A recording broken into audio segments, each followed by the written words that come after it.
नमस्कार मित्रों, achievement point online classes में आपका स्वागत है। हम लोग इस समय बिहार एसटीईटी एग्ज़ाम 2020 की जो श्रृंखला चला रहे हैं उसमें इस चैनल पर आपको सोशल साइंस ग्रुप की सभी सब्जेक्ट चारों पॉलिटिकल साइंस, हिस्ट्री, जियोग्राफी और इकोनॉमिक्स के वीडियो प्राप्त होंगे। और हाँ, जो 50 क्वेश्चन का फर्स्ट पेपर के रूप में है उसमें भी रीजनिंग की और टीचिंग पेडागोगी के क्वेश्चन भी आपको प्राप्त होंगे। हम लोग जो इस समय पॉलिटिकल साइंस की ग्रुप की चला रहे हैं उसमें आज चैप्टर नंबर 4 चुनावी राजनीति को देखेंगे। तो आइए देखते हैं आपके क्वेश्चन नंबर फर्स्ट चुनावी राजनीति, चैप्टर नंबर 4 चुनावी राजनीति। इसमें आता है फर्स्ट पॉइंट है कि बिहार को विधायक चुनने के लिए कितने क्षेत्रों में बांटा गया है। तो इसका राइट आंसर होता है 243 निर्वाचन क्षेत्रों में। जिन्हें चुने गए प्रतिनिधि को हम एमएलए या विधायक कहते हैं। जो ये विधायक चुने जाते हैं उनके जो निर्वाचन क्षेत्र है 243, ये 243 243 हैं। इनके चुने हुए प्रतिनिधि को हम MLA, member of legislative assembly या विधायक कहते हैं। आइए नेक्स्ट क्वेश्चन हम देखते हैं। लोकसभा चुनाव के लिए देश को कितने हिस्सों में बांटा गया है। तो ये बांटा गया है 543 हिस्सों में। और इस हिस्सों के सदस्य जो होते हैं इन्हें एमपी, मेंबर ऑफ पार्लियामेंट, संसद सदस्य या सांसद कहा जाता है। नेक्स्ट देखते हैं, निर्वाचन क्षेत्र परिसीमन के लिए किसे आधार बनाया जाता है। तो इसका राइट आंसर होता है जनसंख्या एवं क्षेत्रफल। देखिए, निर्वाचन क्षेत्र कहने का तात्पर्य है एक विधायक का निर्वाचन क्षेत्र, विधानसभा सदस्य का निर्वाचन क्षेत्र या लोकसभा सदस्य के निर्वाचन क्षेत्र के लिए उसका परिसीमन किया जाता है। परिसीमा मतलब उसकी सीमा का निर्धारण किया जाता है, उसका चारों तरफ की सीमाएं, परिवंश आवरण क्या होगा वो सीमांकन किया जाता है। तो उसके लिए जो आधार बनाया जाता है वो बनाया जाता है जनसंख्या एवं क्षेत्रफल। नेक्स्ट वीडियो में हम आपको बताएंगे कि एक सांसद के सीमा के निर्धारण के लिए, संसदीय क्षेत्र के निर्वाचन के लिए कितनी जनसंख्या और क्षेत्रफल की आवश्यकता पड़ती है, और एक विधानसभा सदस्य के निर्वाचन के लिए जो क्षेत्र का सीमांकन होता है उसके लिए कितनी जनसंख्या और क्षेत्रफल की जरूरत पड़ती है। आइए नेक्स्ट क्वेश्चन देखते हैं।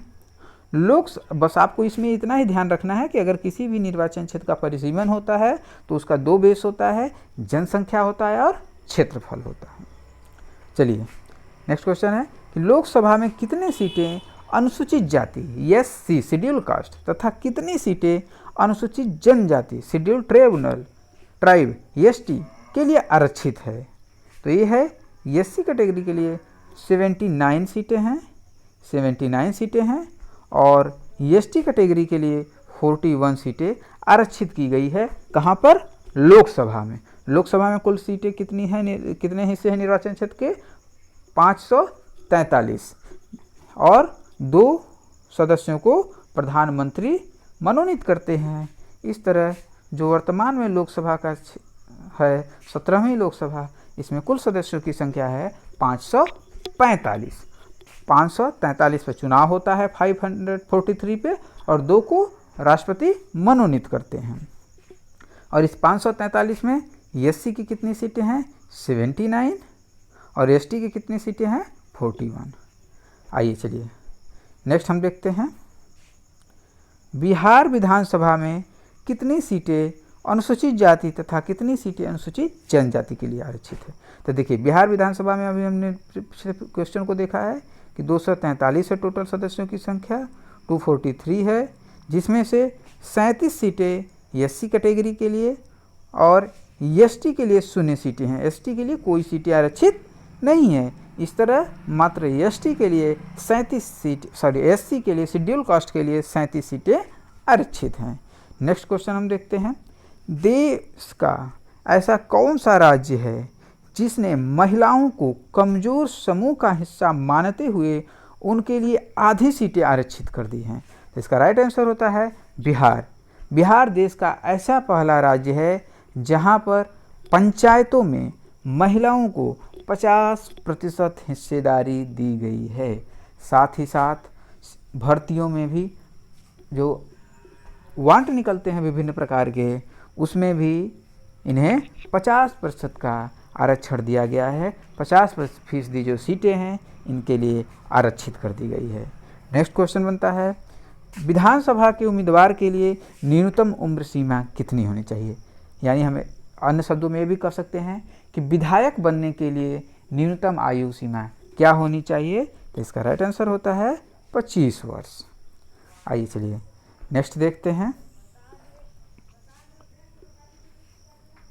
संपूर्ण क्रांति का नारा किसने दिया था? तो संपूर्ण क्रांति का नारा दिए थे जयप्रकाश नारायण जेपी। कब दिए थे? आपातकाल के समय। आपातकाल देश में कब लगा था? 1975। पिछले वीडियो में हम लोगों ने आपको बताया था कि आपातकाल लगाने वाले देश के प्रधानमंत्री कौन थे। तो हमारे देश की प्रथम महिला प्रधानमंत्री श्रीमती इंदिरा गांधी ने सन 1975 में देश में राष्ट्रीय आपातकाल की घोषणा की थी और उसका विरोध करते हुए जयप्रकाश नारायण ने आपातकाल के समय संपूर्ण क्रांति का नारा दिया था और इन्हें हम लोक नायक के नाम से जानते हैं। इन्हें जेपी भी लोग शॉर्ट में कहते हैं। चलिए आगे हम देखते हैं, गरीबी हटाओ नारा किसने और कब दिया था? गरीबी हटाओ, इसका नारा दिए थे कांग्रेस पार्टी ने सन 1971 में। कब दिए थे? 71 के, देखिए 71 के भारत पाकिस्तान के युद्ध के बाद, जिसमें बांग्लादेश का जन्म होता है, उसके बाद श्रीमती इंदिरा गांधी प्रधानमंत्री को लौह महिला की खिताब दी जाती है और उसके बाद चुनाव होता है देश में। तो उसी चुनाव में कांग्रेस पार्टी के द्वारा गरीबी हटाओ का नारा दिया जाता है और इसी नारे के बलबूते पुनः प्रचंड बहुमत से उनकी सरकार बनती है। तो इसका राइट आंसर होता है कांग्रेस पार्टी ने 1971 में गरीबी हटाओ का नारा दिया था। नेक्स्ट क्वेश्चन है, लोकतंत्र बचाओ नारा किसने और कब दिया था? ये दिया था जनता पार्टी ने 1977 में। तो 1977 में जब इमरजेंसी हटाई गई थी तो उसके बाद चुनाव के समय जनता पार्टी ने लोकतंत्र बचाओ नारा दिया था और जिसके परिणाम स्वरूप चुनाव हुए और उस आम चुनाव में जनता पार्टी की गठबंधन सरकार को बहुमत मिला और मोरारजी देसाई देश के पहले गैर कांग्रेसी प्रधानमंत्री बने। हालांकि वो सरकार ज़्यादा दिन चल नहीं पाई, 1980 में सरकार गिर गई और पुनः चुनाव हुए और इंदिरा गांधी प्रचंड बहुमत से पुनः सत्ता में वापसी की। चलिए आइए नेक्स्ट क्वेश्चन देखते हैं, जमीन जोतने वाले तक नारा किसने दिया? तो ये नारा दिया गया था कि जमीन जोतने वाले का हक है। यह नारा दिया गया था पश्चिम बंगाल के विधानसभा चुनाव में कि जो ज़मीन जोत रहा है उसका हक उस ज़मीन पर है। ऐसा नहीं है कि जो जमींदार 100-100 बीघा 200-200 बीघा ज़मीन हड़प लिए हैं, ले लिए हैं, उन्हें ही केवल हक है और वो मजदूरों के बलबूते खेत का जुताई करवा रहे हैं। तो जो भी ज़मीन जोत रहे हैं वो ज़मीन पर उनका हक होना चाहिए, ऐसी नारा पश्चिम बंगाल के विधानसभा चुनाव में दिया गया था। नेक्स्ट क्वेश्चन आता है, 1983 में आंध्र प्रदेश में तेलुगु स्वाभिमान एवं 2000 में झारखंड बचाओ का नारा दिया गया था। जैसे हम लोग कई नारों का जब अध्ययन कर रहे हैं तो हम एक बार और इसको शॉर्ट फॉर्म में देख सकते हैं कि संपूर्ण क्रांति का नारा किसने दिया? जयप्रकाश नारायण ने। कब दिया? आपातकाल के समय 1975 के में। हम जयप्रकाश नारायण को लोकनायक के नाम से भी जानते हैं। गरीबी हटाओ का नारा कब और किसने दिया? कांग्रेस पार्टी ने दिया 1971 में। लोकतंत्र बचाओ का नारा किसने दिया? तो जनता पार्टी ने दिया 1977 में। जमीन जोतने वाले का हक, ये नारा किसने दिया? तो पश्चिम बंगाल के विधानसभा के चुनाव में ये नारा काफ़ी हाईलाइटेड था। दो और नारे हैं प्रसिद्ध रूप से कि 1983 के विधानसभा चुनाव में आंध्र प्रदेश में तेलुगु स्वाभिमान नारा दिया गया और 2000 में झारखंड बनाओ का नारा दिया गया और उसी के परिणाम स्वरूप सन 2000 में झारखंड, उत्तराखंड और छत्तीसगढ़ नामक 3 नए राज्य जन्म हुआ। आइए नेक्स्ट क्वेश्चन हम देखते हैं। लोकसभा चुनाव में एक उम्मीदवार 25 लाख और विधानसभा चुनाव में 10 लाख से ज़्यादा खर्च नहीं कर सकता। एक महत्वपूर्ण बिंदु है, वन लाइनर क्वेश्चन के रूप में हम इसे देख सकते हैं। रिमेंबर कीजिएगा कि लोकसभा के जो चुनाव होते हैं उसमें एक उम्मीदवार 25 लाख से ज़्यादा खर्च नहीं कर सकता है और विधानसभा के चुनाव में 10 लाख से ज़्यादा खर्च नहीं कर सकता है। देखिए कई लोगों को कई बार कन्फ्यूजन हो जाता है कुछ लोगों को कि लोकसभा चुनाव विधानसभा चुनाव। लोकसभा चुनाव के द्वारा हम मेंबर ऑफ पार्लियामेंट लोकसभा सदस्य संसद सदस्य चुनते हैं जिसे हम सांसद कहते हैं, और इनके द्वारा प्रधानमंत्री का चुनाव होता है। और विधानसभा का जो चुनाव होता है इसके द्वारा हम MLA member of legislative assembly यानी कि विधायक का चुनाव करते हैं और इनके द्वारा मुख्यमंत्री का चयन किया जाता है। चलिए आइए नेक्स्ट क्वेश्चन देखते हैं। आदर्श चुनाव आचार संहिता क्या होती है? चुनाव की अधिसूचना के पश्चात परिणाम जारी होने तक पार्टियों एवं उम्मीदवारों द्वारा अनिवार्य रूप से माने जाने वाले कुछ कायदे कानून और दिशा निर्देश होते हैं जिसे आदर्श चुनाव आचार संहिता कहा जाता है। इनका पालन नहीं करने पर चुनाव आयोग इनके खिलाफ कार्रवाई करती है। इसमें दंड से लेकर के चुनाव प्रचार करने तक प्रतिबंध से लेकर के जेल जाने तक की व्यवस्था की गई है। भारत निर्वाचन आयोग क्या है? भारत में संसद और विधानमंडल के चुनाव कराने के लिए एक स्वतंत्र इकाई है जिसे भारत के संविधान द्वारा शक्तियां प्रदान की गई है, और यही भारत निर्वाचन आयोग पूरे देश में लोकसभा का चुनाव, राज्यसभा का चुनाव, विधानसभा का चुनाव, विधान परिषद का चुनाव का कार्य करवाता है। इनके सहायक संगठन के लिए प्रत्येक राज्य के एक एक राज्य निर्वाचन आयोग होते हैं जिनके के द्वारा इनकी सहायता प्रदान की जाती है।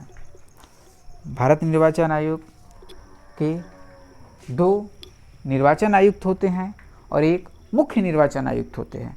आप लोगों को कमेंट बॉक्स में जाकर के वर्तमान समय में निर्वाचन आयोग का मुख्य निर्वाचन आयुक्त कौन है इसको कमेंट बॉक्स में जाकर के जवाब देना है। चलिए आगे बढ़ते हैं। मुख्य चुनाव आयुक्त की नियुक्ति कौन करता है? तो इसका राइट आंसर होता है राष्ट्रपति। नेक्स्ट क्वेश्चन है कि चुनाव आयोग को न्यायपालिका के समान आज़ादी प्राप्त होती है। देखिए जो चुनाव आयोग है उसे न्यायपालिका के समान आज़ादी प्राप्त होती है, उसे सरकार के द्वारा किसी भी प्रकार से हस्तक्षेप उसमें नहीं किया जा सकता है। आइए नेक्स्ट देखते हैं। चुनाव आयोग एक राजनीतिक संस्था है, एक संवैधानिक संस्था है। चुनाव आयोग किस प्रकार की एक संस्था है? एक संवैधानिक संस्था है। संवैधानिक संस्था किसे कहते हैं? संवैधानिक संस्था वह होती है जिसे संविधान के निर्माण के समय संविधान में जिस संस्था का उल्लेख किया गया है उन्हें हम संवैधानिक संस्था का दर्जा देते हैं।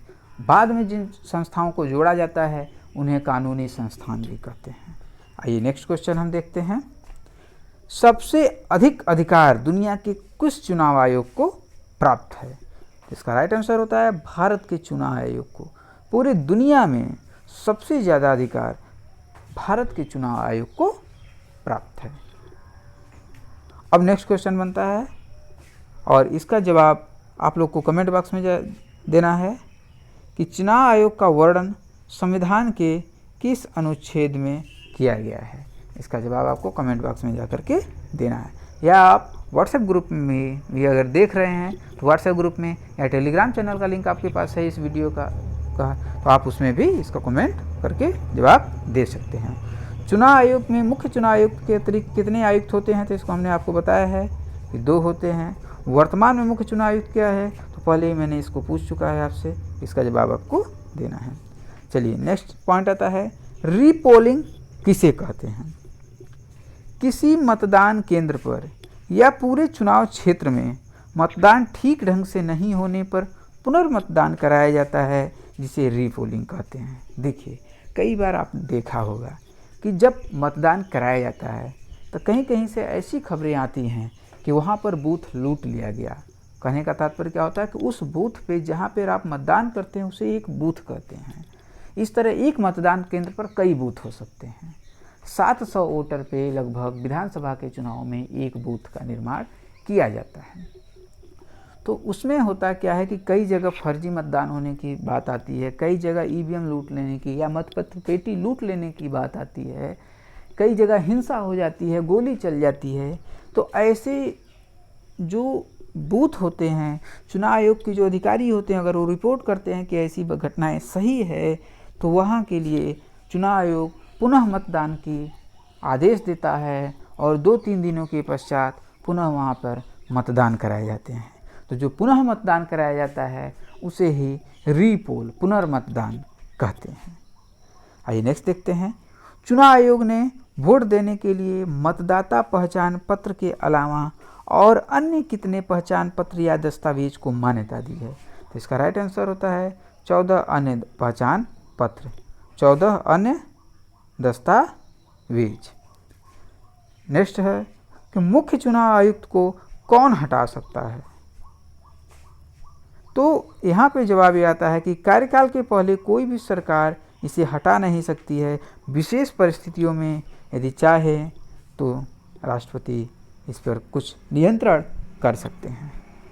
यदि आपको ये वीडियो पसंद आया हो, वीडियो को शेयर कीजिएगा, लाइक कीजिएगा और यदि चैनल पर नए होंगे तो चैनल को सब्सक्राइब करना ना भूलिएगा। साथ ही में बेल आइकन जरूर प्रेस कीजिएगा और ऑल नोटिफिकेशन दबाइएगा, क्योंकि यदि आप ऑल नोटिफिकेशन को ऑन कर देते हैं तो इस वीडियो पर, इस चैनल पर अपलोड होने वाले सभी वीडियो का नोटिफिकेशन आप तक सबसे पहले पहुंचता रहेगा।